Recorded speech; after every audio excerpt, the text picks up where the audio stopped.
So since I've had this Jeep, the fan hasn't worked. This is for the heater that goes in the box under the dash. I've never been able to get it to work, and I finally took it out several months ago and just left it out. I need to clean the air box out anyway. You can see it's just this is probably the original fan. It's a little bit rusty, but it didn't work. And the switch on the dash is actually missing, the original switch in the pod, but somebody wired this in. You've probably seen this sticking out of the dashboard. It's down by that manual choke lever. I've never tested it. I've never been able to get it to work. So today we're going to kind of do a little makeshift test with our battery here. It's the only 12-volt source that I have access to. It's a 2-speed fan. So our yellow is the power, and then when you activate the switch, it either goes to high or low. I don't know which is which, but yellow's power, and each of these is the high-low, and then there's a ground. So I'm going to use the ground on the battery and the positive over there. A lot of potential energy in here. So I do have a 30 amp or 20 amp fuse in line, and I've just used one of these wire nuts to get the two together. Do not do this for permanent installation, testing purposes only. It was originally set up with one of these little crimp locks, but I'll probably solder it or something. This is relatively high amp for automotive wiring. So what we're going to do to test is we are going to get this hooked up on our ground. We're going to turn this so I can actually get it over there to the battery. And this is about as jerry-rigged as it gets, folks. Don't do this for... All right, so the switch is off. At least I think it is. We're just going to tap it. All right, no sparks. Fuse didn't pop. So let's stick it in there for real. Let's hit the switch. Make sure nothing's touching the fan. I'm guessing that's low. And that's high. So we have confirmation our fan works. The switch is a little sticky. So whatever issue, let's get that unhooked. Whatever issue was preventing this from working in the car is due to the power feed or bad ground. Okay, back in the Jeep. This is the, where that was hooked up. I just mangled the crimp lock connector and pulled it out. So we're gonna put the ignition in accessory. And it should have power on accessory. Nothing. Okay, ignition is in on and run. Should definitely have power now. Nothing. So there's our problem. We don't have power. So looking at the diagram, this is supposed to come. There's the ignition switch. It's supposed to be on the accessory side of that switch, and I wonder if that's just not hooked up correctly. Does this one have power? Let's check this one. Does this one have power and accessory? No. And run? Nope.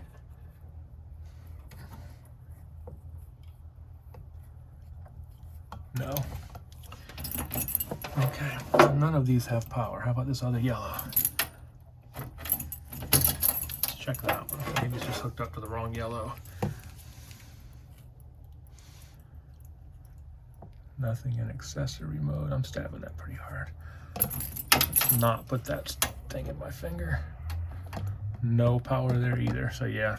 Okay. All right, so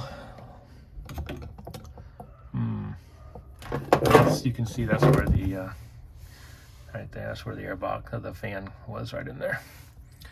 And those are the heater vents, all three of them. That's all this little Jeep has.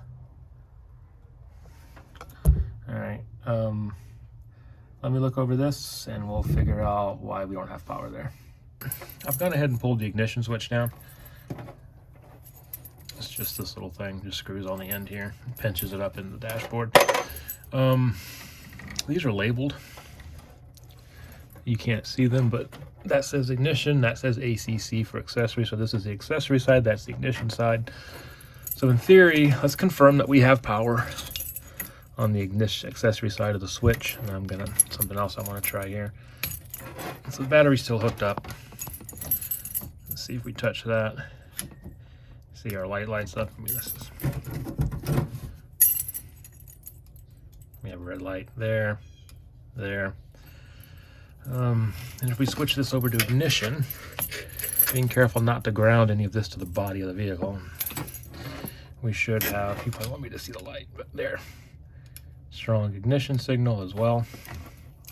So the switch is not the problem here. There's nothing wrong. With this, we have accessory power here. Now if you look, this looks an awful lot like the kind of plug that would just go right on there now, doesn't it? It's also in the right spot. Like that would plug in right there. The ignition, the hole is literally right there, and this would reach up there just fine. Now, it might be relatively easy just to plug this in and see what happens, but clearly it's been massaged in the past, and there's 2 bare wires here. We already noted a couple of these are fraying, so I'm going to get some liquid electrical tape and patch those, because there's not a whole lot up here that can touch them. I mean, they're pretty well in this little cavity up here, but I really don't want it to short, especially not after all the time and money I've spent on this thing. A freak electrical fire would be pretty infuriating, not to mention dangerous. So I could plug this in and see what happens, but I have no idea where this goes. So, you know, in order to avoid the issues with the aforementioned fire, I think it would be beneficial to take a multimeter, put it in continuity mode. So continuity mode is just, you know, you've seen this 1,000 times so far, but if you complete the circuit, you get an audible tone. So let's just, actually let's jam it in there and see if we get, okay, so that's in there. So let's simulate, trace where this power goes. So anytime we complete the circuit, we should hear a tone.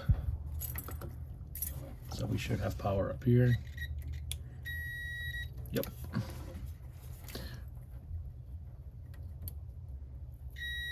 Yep, that needs to be fixed.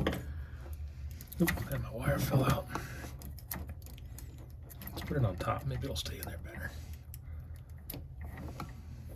All right, so where does this go? One of the wires comes over here. To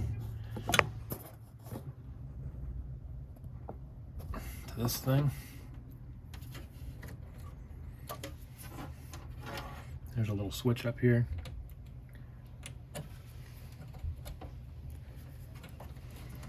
That wire right there. That comes over to here. It's got no power. Nothing. This should be that one, actually. Nothing. So that connection's probably bad. It hooks on up here, comes around.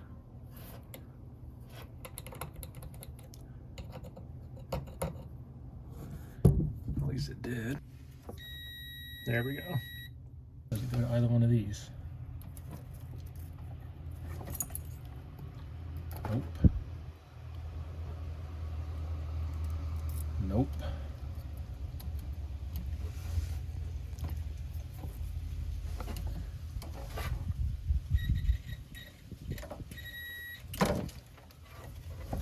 So it does not send power to this. What about into this one? This one's kind of dirty. No. So this does not send any power to these. Okay, so whatever this one goes to, it isn't connected to these, or at least not currently. Okay, so I'm going to keep doing this. You get the idea. I'm going to try to see where this goes and figure out if I plug it back into power, where's it going to send power, and go from there. Yeah, interesting. All right, I'm not going to bore you with it, but we'll see where it goes. Alrighty, folks, I've been doing lots of poking and prodding, and it looks like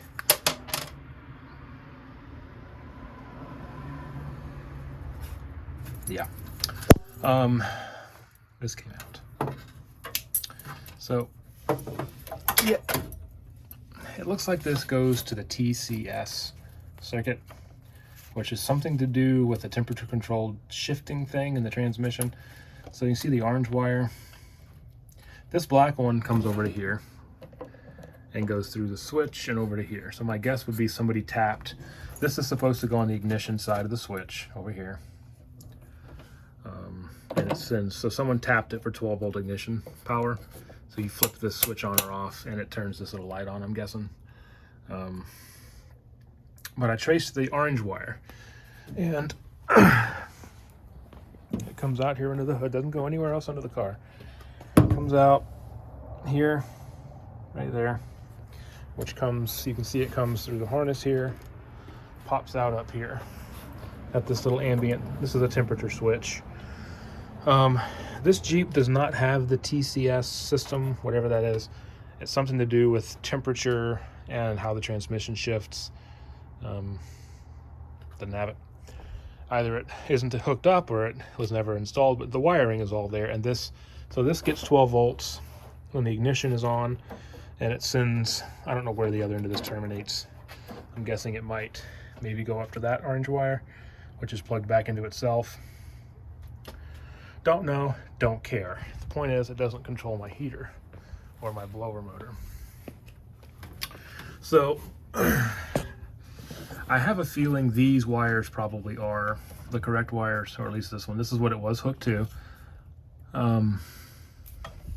It goes up under here and connects to some green wires, which go back into the harness up here. This has never has 12 volts on it, regardless of whether the ignition's on or accessory, doesn't matter. So I've got some more work to do to figure out what's going on. This, this one again is for the indicator bulb on the shift column. This, I have a feeling, goes to the neutral safety switch, which on this Jeep lives right here on the steering column. See that little, right there, that thing. There's only one wire plugged into it. There's another blue wire there for it. Okay, so none of that's hooked up. So this thing would technically start in gear, which is a safety hazard, but whatever, I have to figure that out. So I need to ohm that out and figure out where all that goes. I have a feeling this is probably something to do with the power circuit, but I need my wiring diagrams I have.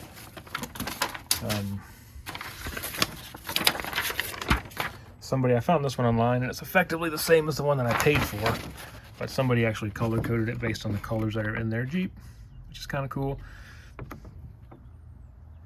But again, this is somebody's personal thing, so there's not all the circuits are on it. This is somebody's project they were working on, and the orange wire is not on there because it's not on there, but you can see that yellow wire going, this one right here.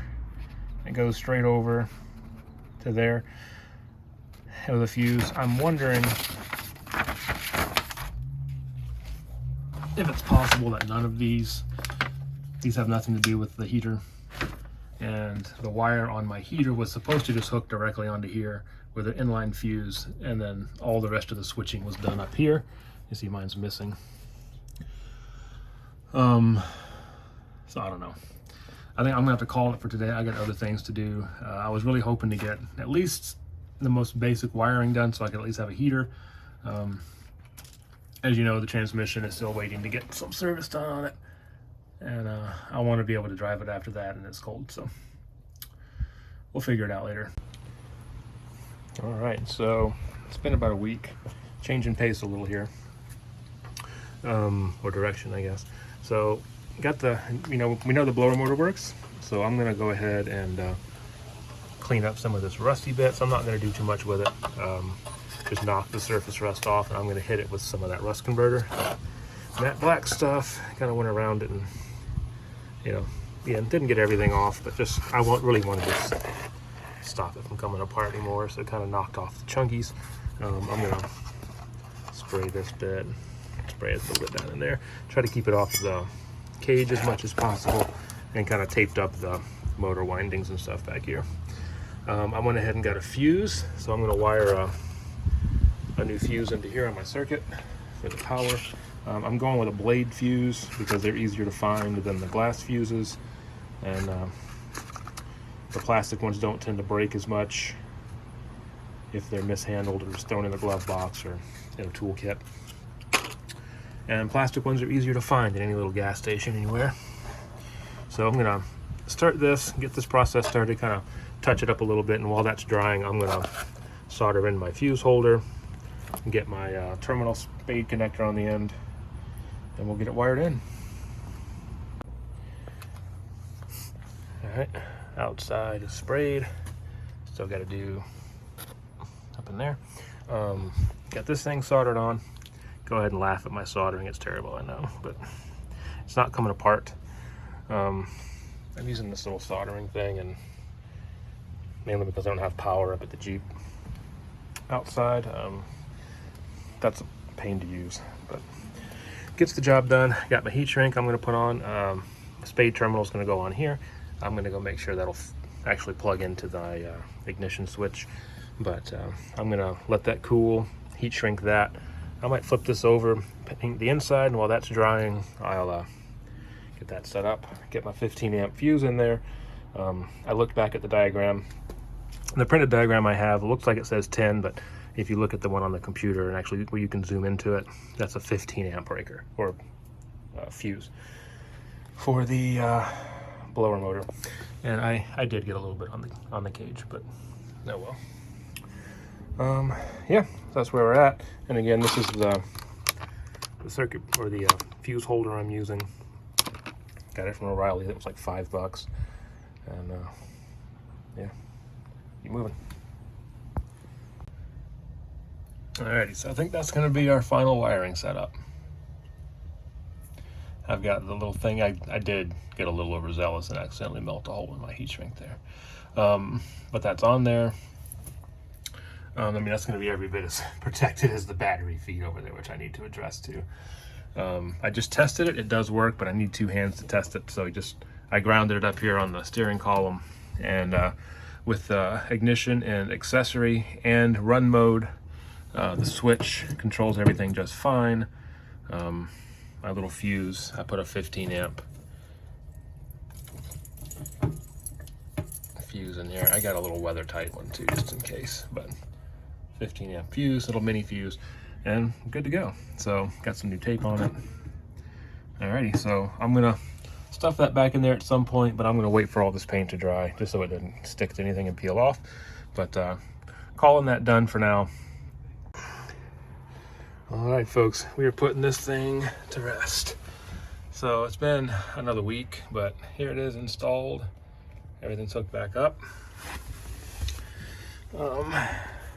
It's grounded right here to the back side of this on the dashboard, and the wire there needs to be, it's a little too long. It's hanging down under here, but it runs around town back over to his little switch here. And so we got the battery hooked back up. Accessory.